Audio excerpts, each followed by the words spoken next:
BibleWorm, BibleWorm, reading the Bible with BibleWorm.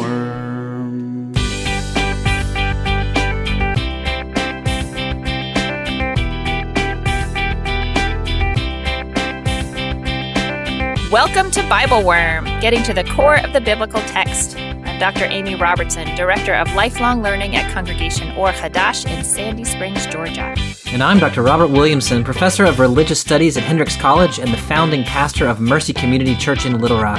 We're here every week to discuss the biblical text, both as biblical scholars and as people of faith, one Jewish and one Christian. This week, we read the story of Hannah, expanding the narrative lectionary a little bit to 1 Samuel chapter 1, verses 1 through 20, and chapter 2, verses 1 through 10. We step into a scene that reads like the worst Thanksgiving meal ever, complete with taunting, sulking, and refusals of food.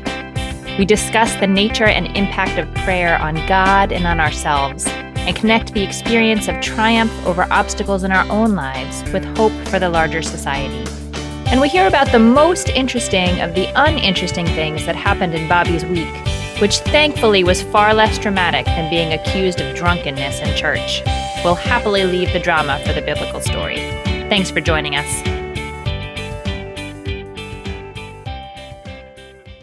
Hi, Bobby. It's good to see you. It's good to see you, too. How are you this week? I am doing okay. I've taken to asking my B'nai Mitzvah students every time I see them to tell me the most interesting thing that has happened to them that week. Oh, I like that. And they always say nothing happened. I'm like, no, I didn't say it had to be objectively interesting. Yeah. But what was, of all the non-interesting things, what was the most interesting of them? So I ask you, Bobby, what was the most interesting of the non-interesting things in your week? The most interesting thing of the non-interesting things that happened to me is I took my daughter to the park and she wanted this is kind of depressing. She wanted a friend to swing with, but she's not allowed to have friends right now. So I took her we little... call them, like, contaminants. Yes. I took her little stuffed monkey and I stuck his little stuffed paw through the chain in the swing on the next swing next to her. And then I pushed her on one hand and I pushed the monkey on the other, so her little brown monkey friend swung along by his arm. And That's she was like, adorable. I love swinging with brown monkey. And I was like, oh, my sweet dear. Adorable. Someday you'll have actual human friends again. That's adorable. I liked that story. Yeah. Thank you. So when last we spoke, we were in the book of Exodus. Is that can that possibly be right? I know.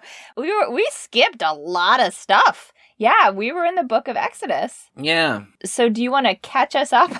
So, I mean, you can actually make the transition, I think, in order to understand what's going on in this text. In this text, the transition actually doesn't need to be that complicated, even though there's a lot of material that actually gets skipped. Essentially what happens is the Israelites leave Sinai in the book of Numbers, and they wander in the wilderness for 40 years. They enter into the land in the book of Joshua. After the conquest of the land, we're led to at least imagine that the Israelites have sort of settled in the land that used to belong to the Canaanites, and they have organized themselves by tribes. So there's no king in the book of Judges. And over time, at the end of the book of Judges especially, that way of governing the Israelite tribes begins to fall apart, and we get these sort of series of really awful things that happen at the end of the book of Judges with the refrain, there was no king in Israel, and the people did whatever was right in their own eyes. And then as the book of Samuel opens, we are right at the end of the period of the Judges. Samuel arguably is the last of the judges. He's going to anoint Saul and then David in the weeks ahead to be the first kings. And so we're in a transition of forms of government from sort of a tribal confederation to a monarchy. And Samuel, who's going to be born in this text, is the key figure in that transition. So here we are in 1 Samuel. So the narrative lectionary has had a really small chunk from chapter 1. I think verses 9 to 11 was the narrative lectionary. 9 to 11 and 19 to 20, I think it was. And 19 and 20. Yes, that's right. We couldn't do it, y'all. We had to expand that. Yeah. So we are reading chapter 1, verses 1 to 20, and then we'll read chapter 2, verses 1 to 10. Yeah, this is such an interesting story, and if you just, if you trim it down to those 5 verses or whatever it is, it loses a lot. So we're going to start off reading from chapter 1, verses 1 through 8. There was a man from Ramathaim of the Zuphites in the hill country of Ephraim, whose name was Elkanah, son of Jeroham, son of Elihu, son of Tohu, son of Zuph, an Ephraimite. He had 2 wives, one named Hannah and the other Peninnah. Peninnah had children, but Hannah was childless. This man used to go up from his town every year to worship and to offer sacrifice to the Lord of hosts at Shiloh. Hophni and Phinehas, the 2 sons of Eli, were priests of the Lord there. One such day, Elkanah offered a sacrifice. He used to give portions to his wife Peninnah and to all her sons and daughters, but to Hannah he would give 1 portion only, though Hannah was his favorite, for the Lord had closed her womb. Moreover, her rival, to make her miserable, would taunt her that the Lord had closed her womb. This happened year after year. Every time she went up to the house of the Lord, the other would taunt her, so that she wept and would not eat. Her husband Elkanah said to her, "Hannah, why are you crying, and why aren't you eating? Why are you so sad? Am I not more devoted to you than 10 sons?" So this is the beginning of the story of Samuel's birth, which somewhat unsurprisingly starts with his mother Hannah being barren. I say somewhat unsurprisingly. Why do which is skipping ahead a little bit, but this is a really familiar theme. In terms of the description of what's going on, is there any context that you think is particularly important to offer? Well, the first thing that I would think it might be important is just to say that Jerusalem has, at this point in the text, not been established as the center of religion. It actually is still a Jebusite city at this point. Right. And so there is not a temple in Jerusalem where one can go to worship. And so instead, there are these shrines around, one of them being the shrine at Shiloh. Right. What else would you want to say about that? This seems to be some kind of annual sacrifice that happens at Shiloh. It's also something similar is mentioned at the end of the book of Judges. We're not sure exactly what the festival is. It might be one of the 3 pilgrimage Hagim, or maybe it's some other thing. We're not sure, but it seems like there's some kind of annual festival that's being observed here, where a sacrifice would be offered, and a sacrifice which the whole thing is not burned. Like the people get to partake of some of the ritual meal together. Yeah, I that's important to keep in mind, because that even sort of escaped me when I was reading. Was this is not simply a religious observance, although it is that, but it is also like family time. It's like the worst Thanksgiving ever. She has to go on this thing with Peninnah, who's like torturing her the whole time. Yeah, that's right. Yeah. What does your translation have in verse 5? Right? Will you read your translation? No, I had to do a double take when you read that. I think the NJPS is a little weird here. What do you have in verse 5? So, well, can you read NJPS again? Yeah. So this is the part where they're talking about the portions of the meal that are given to people. Yeah. And it says, to Hannah he would give 1 portion only, though Hannah was his favorite, for the Lord had closed her womb. Yeah, the NRSV, to Hannah he gave a double portion. Yeah. Because he loved her.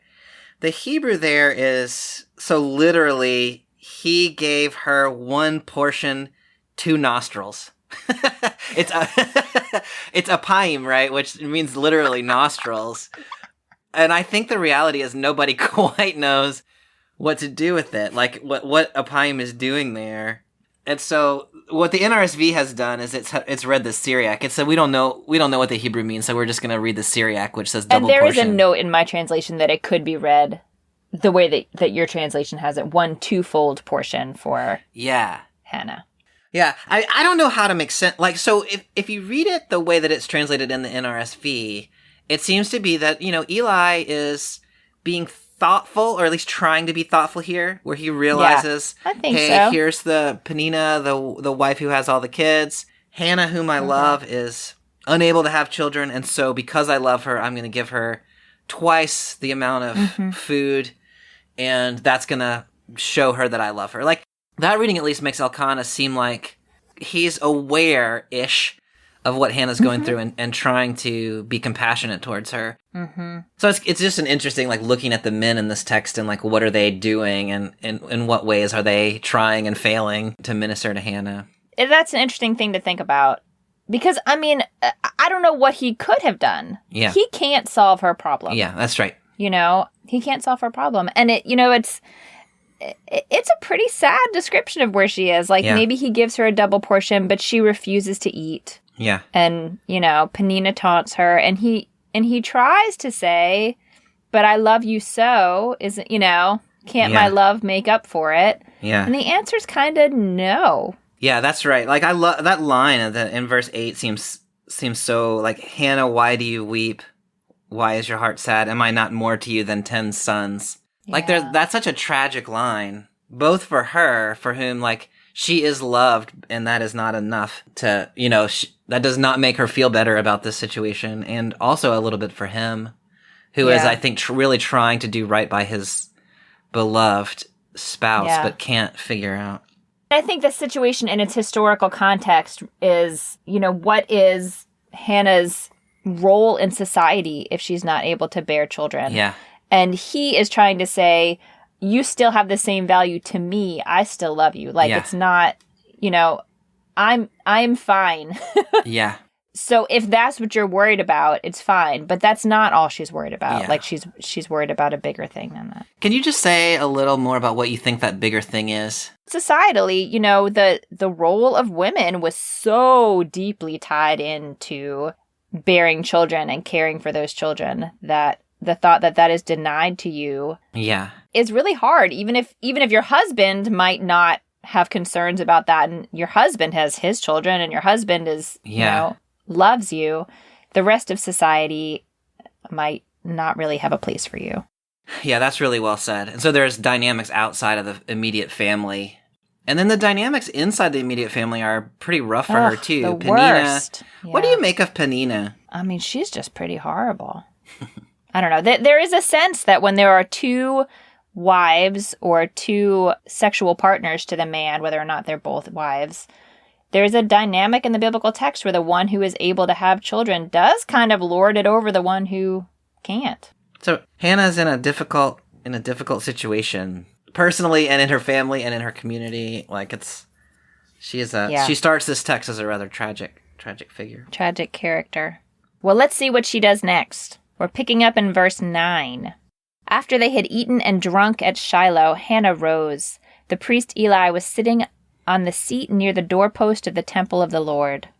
In her wretchedness, she prayed to the Lord, weeping all the while, and she made this vow, O Lord of hosts, if you will look upon the suffering of your maidservant, and will remember me and not forget your maidservant, and if you will grant your maidservant a male child, I will dedicate him to the Lord for all the days of his life, and no razor shall ever touch his head.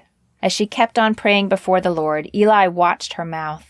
Now Hannah was praying in her heart. Only her lips moved, but her voice could not be heard. So Eli thought she was drunk.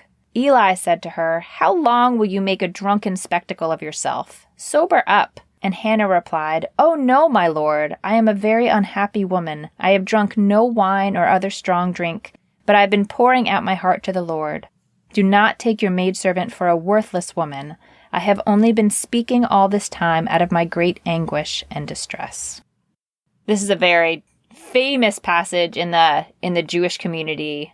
Well, for a lot of reasons. I mean, we'll sort of talk about it as we go, but in terms of the model of prayer that Hannah provides for us here. Yeah, can you say more about that? Her prayer is seen to be so sort of heartfelt, and, the idea that she is praying in her heart and only moving her lips, there's sort of like an unself-consciousness about it. Mm-hmm. Well, okay, so I have a question for you about the nature of her prayer, though. Yeah. I mean, it's a bargain kind of prayer, right? Yeah.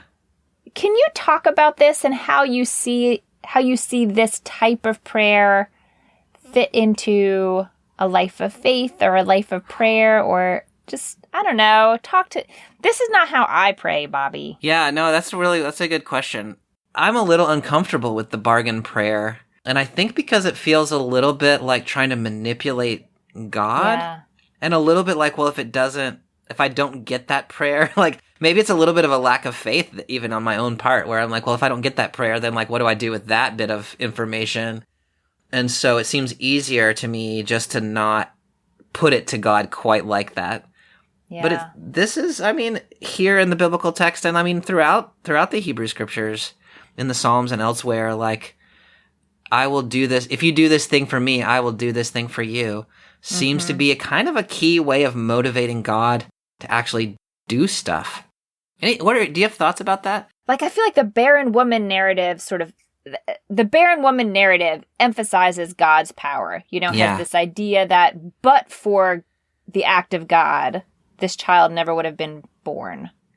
But then putting in here, well, but for Hannah's prayer, maybe God would not have caused the child to be born. So it really complicates that, I want to say power dynamic, but maybe that's an overstatement. But it complicates how exactly all that goes down. Like, what are the inner workings, and whose idea was this? Yeah. Was it Hannah's idea that she should have a son? Was it God's idea? Was it Hannah's idea, but God agreed to it? That's a great way of putting that question. My reading of it is, this is Hannah's idea. Yeah. And God responds to Hannah's idea, which is a remarkable thing to say when what we're talking about is the story of Samuel, who is, I mean, arguably the kind of ultimate prophet of at least this part of the Hebrew Bible, who's going to anoint David. And that Samuel is the reason he comes to be is because Hannah prayed this prayer and God took notice and said, yes, I'll do that for you.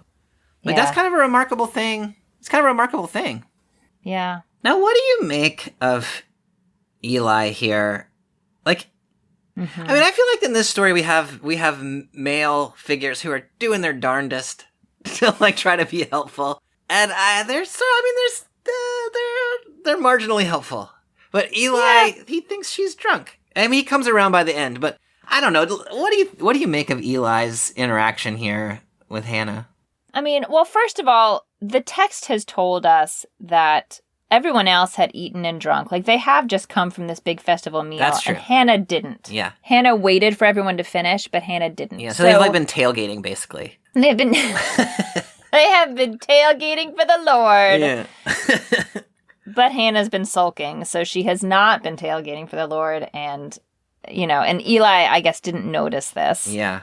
But it does, for me as a community leader, I don't know, like, it calls me to sort of a higher standard of not making assumptions about what's going on for the people who are sitting in the congregation. Because sometimes people look a little off, and as the leader of the congregation, you want to make sure there's a certain, I don't know, appropriateness or decorum or safety or whatever it is. And if someone is looking out of place in some way, as a leader, the question will come up to you, like, should I say something to this person? And this text is a good sort of smackdown. Yeah. Like, you don't know what's going on for people. Yeah, I think that's right. And it's not that he approached her. It's that he started out by saying, how long will you make a drunken spectacle of yourself? Right. Which is pretty aggressive. Like, it's not just like... he didn't say, are you okay? Yeah. No, and to her credit, she does not punch him in the face. Yeah. So, what do you make of Hannah's reply? She lives into her better angels here, where this man in authority has kind of made some assumptions about her that are not true. And she simply explains, like here's what's going on. I am deeply vexed, and I'm living a life of anxiety, and I'm praying to God to make it better. So that, to her credit, that she engaged Eli's, I feel like, his desire to be helpful rather than taking offense. Although she does say, don't consider me a worthless woman. So she corrects him a little bit, but she responds to his desire to be helpful more than to the offense that she could have taken. So picking up then in verse 17. Then go in peace, said Eli, and may the God of Israel grant you what you have asked of him. She answered, you are most kind to your handmaid. So the woman left, and she ate, and she was no longer downcast. Early next morning they bowed low before the Lord, and they went back home to Ramah. Elkanah knew his wife Hannah, and the Lord remembered her. Hannah conceived, and at the turn of the year bore a son. She named him Samuel, meaning, I asked the Lord for him. Yeah, no, I think it's to Eli's credit there that, he's made this kind of unfounded accusation, and then when she says no, here's what's really going on. He does make kind of a pastoral transition there to comforting her. Mm-hmm. And it's so interesting what he says. So go in peace. And then the God of Israel grant the petition you have made to him is the NRSV. And one could translate that Hebrew as God will grant the petition, or one could translate it as may God grant the petition. Mm-hmm. Do you have a way of reading that? One or the other of those two?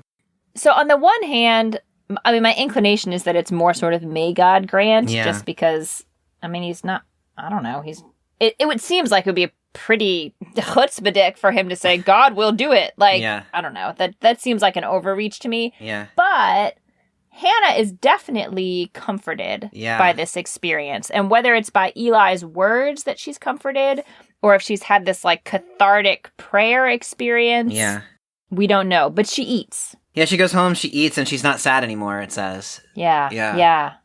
Sometimes what people need is just somebody to acknowledge their prayer and sort of give them a word of hope about it. And if you read Eli that way, he hasn't said anything particularly profound. He hasn't made any promises that he can't keep. He has just said, yes, may God do this thing for you that you have asked. And that's had a kind of a profound effect on her.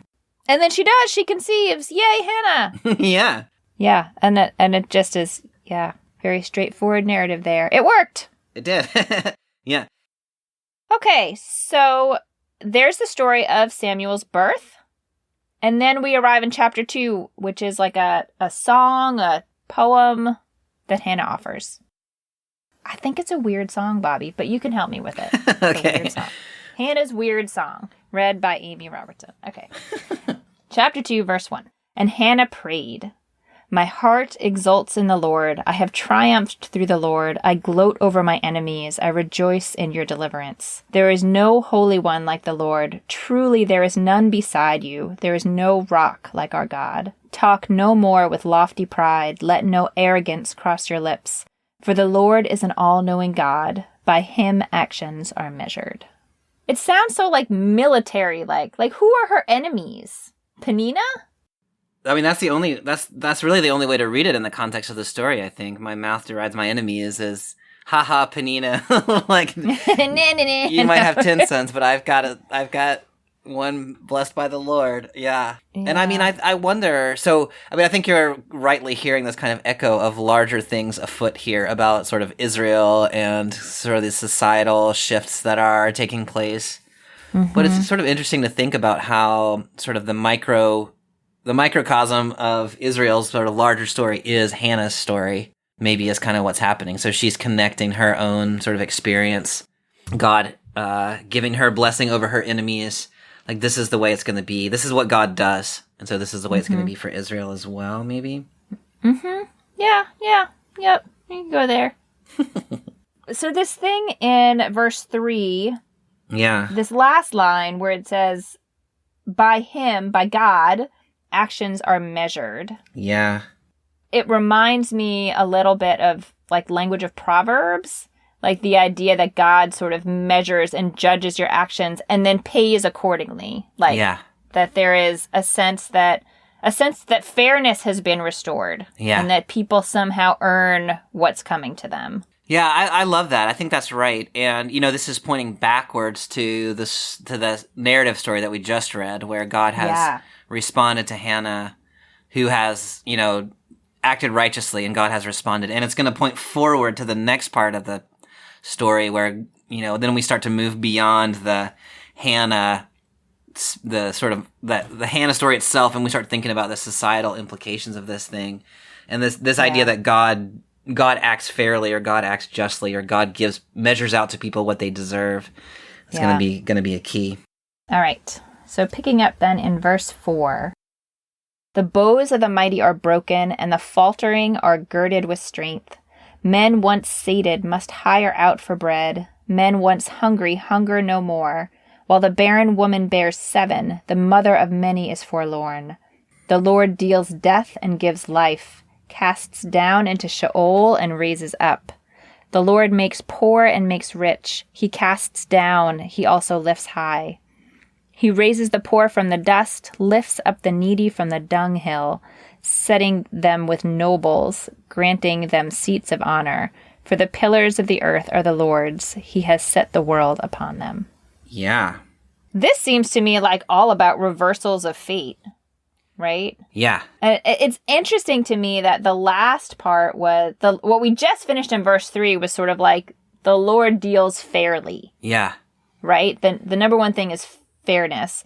But here, I don't know, the emphasis doesn't seem to be fairness. Yeah, no, I appreciate your emphasis on that, is that it's not that God is evening the playing field here. It's that God is flipping the table over.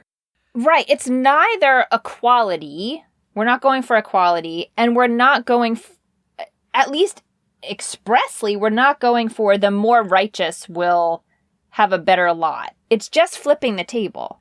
Right? Yeah. There is an implication here that God is favoring those who are poor and downtrodden and barren. And yes, is kind of naturally allied against people who are wealthy and powerful and rich. Mm-hmm. And which, I mean, in the book of Proverbs, for instance, often thinks about those things backwards, that if you're righteous, you will be wealthy. And if you're poor, that means that you have been unrighteous in some way. So those things are kind of connected. But it is interesting that Hannah's thing here is not about sort of this internal attitude of righteousness. It is fundamentally about money and power. And so this kind of, it warns you against kind of abstracting religion away from, political and economic realia. It's like, this thing has economic implications. You can't be a nice, wealthy person and expect to get away with this. Like, your wealth in some way is kind of a marker of unrighteousness, and you're going to end up getting flipped on your head. I definitely see the reversal of fortunes as underscoring God's power and a corrective to the idea that there's a human tendency to sort of reify the way the world is now. Like, people who are rich, people who are poor.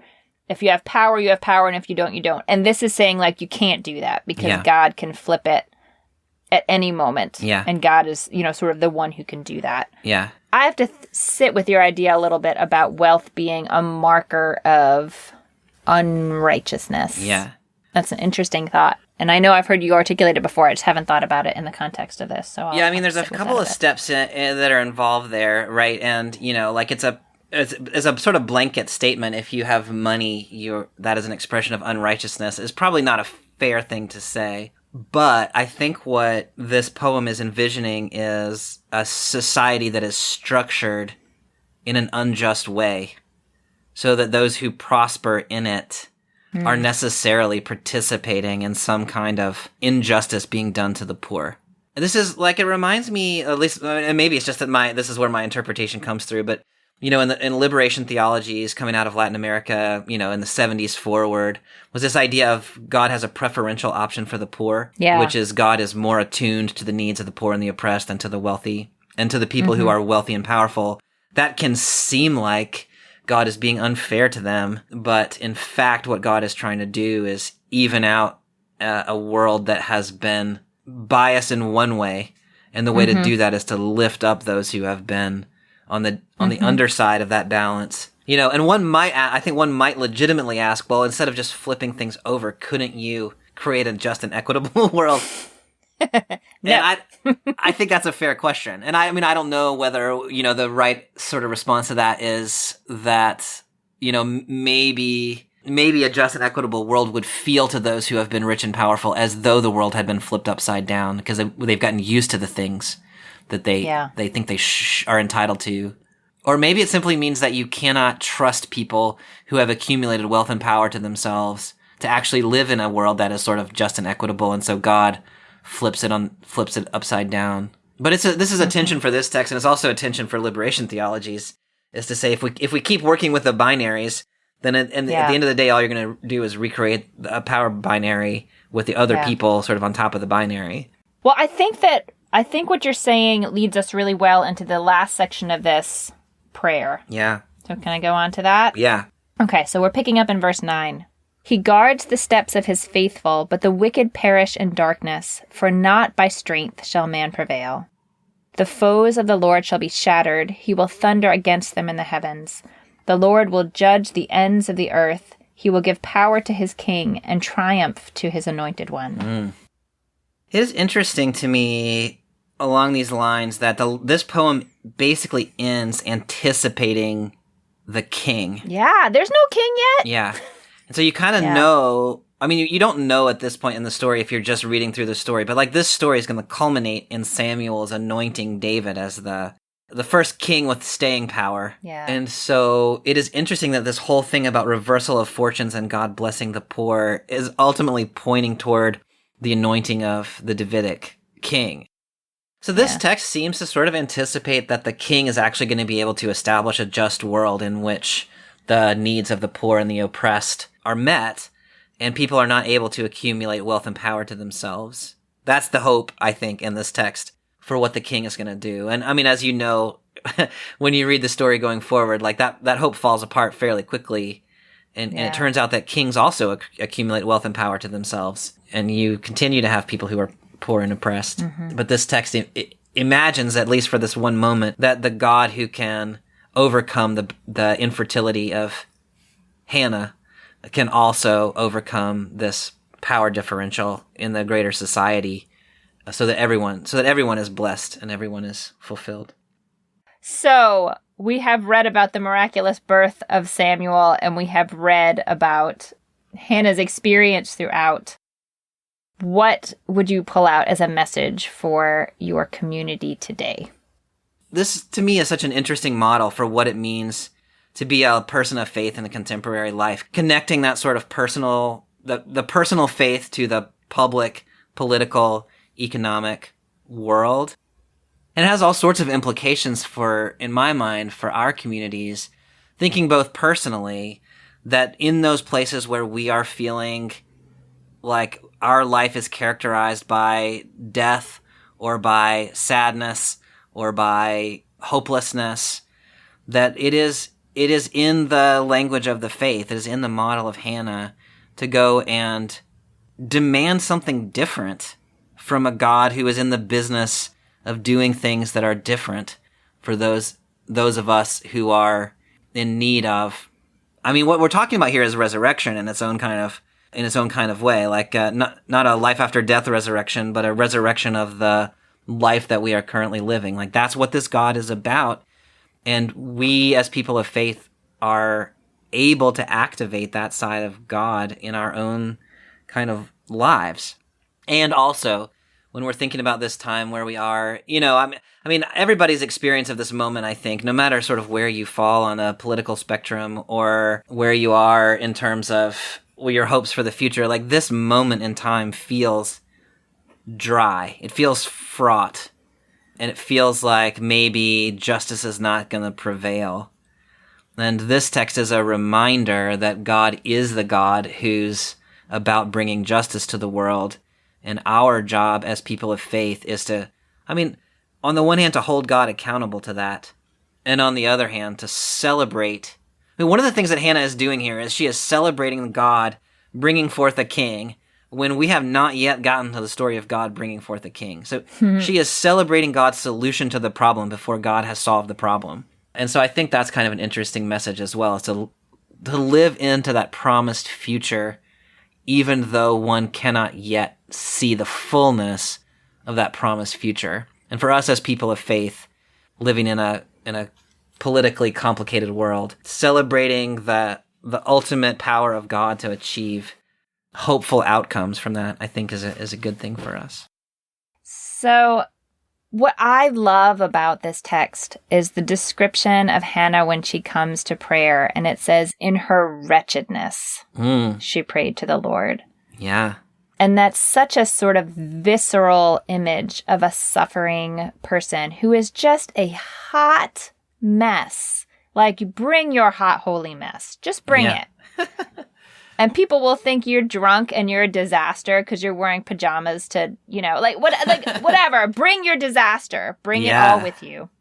I mean, I feel like in some ways that the fact that this all works out fine for Hannah, I don't want to say ruins the story, but it makes it a little harder for me to relate to, and for many, especially women that I know, to relate to. Like this is a tough story, especially for women who are dealing with infertility. Yeah. They relate to her suffering and her coming in, her wretchedness.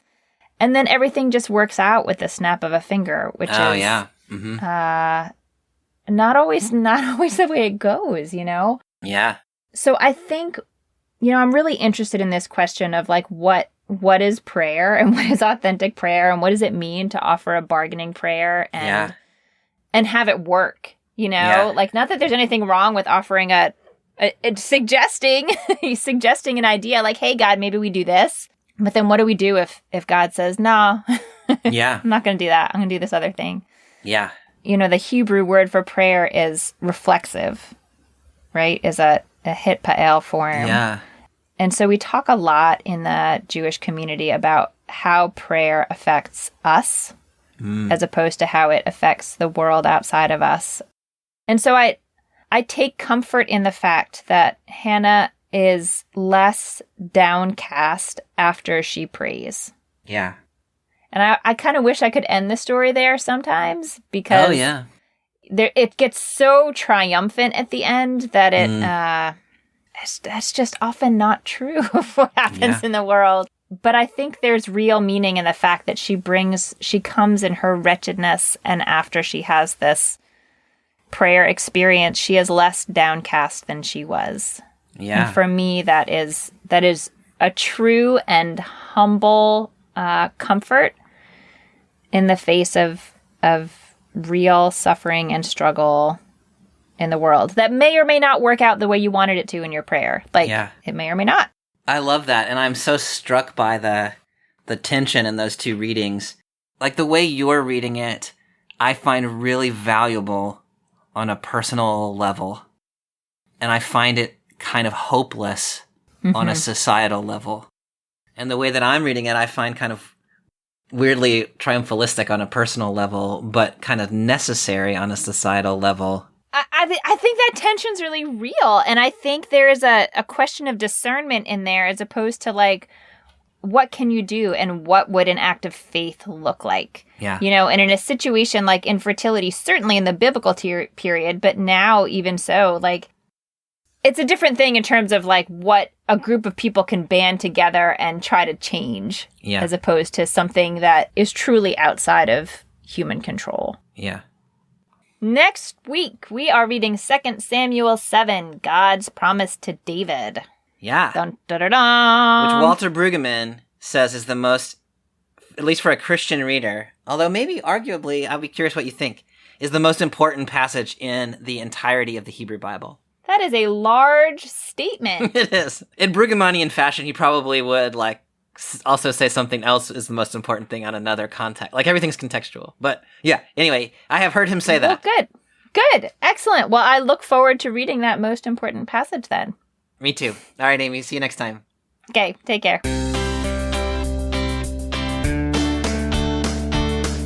Thanks for joining us for this episode of BibleWorm. If you'd like to hear the rest of our conversation about this text, join our Patreon at the extended worm level or higher to get access to extended episodes. You'll also find other goodies like early access, video lectures, weekly liturgies, and more, starting at just $4 per month.